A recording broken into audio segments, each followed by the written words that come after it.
আজ সারাদিন পেটে কিছুই পড়েনি। খিদের জ্বালায় পেটের ভিতর কেমন যেন গুড় গুড় করে।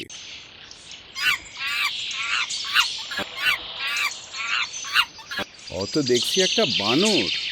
যাই, বানরটাকে বুকা বানিয়ে তাকে খাবো।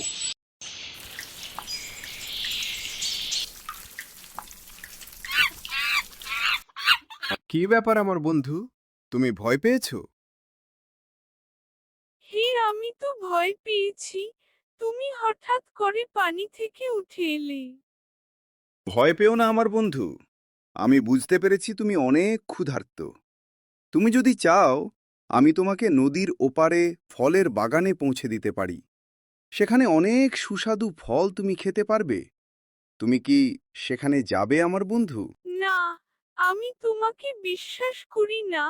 তুমি আমাকে খাবার জন্য মিথ্যা বলছো। আমি তোমাকে খাবো না, এখন আমার পেট ভরা। তুমি আমাকে বিশ্বাস করতে পারো? তুমি আমার পিঠে উঠে বসো, আমি তোমাকে নদীর ওপারে পৌঁছে দিব। আচ্ছা, ঠিক আছে, আমি তোমাকে বিশ্বাস করলাম।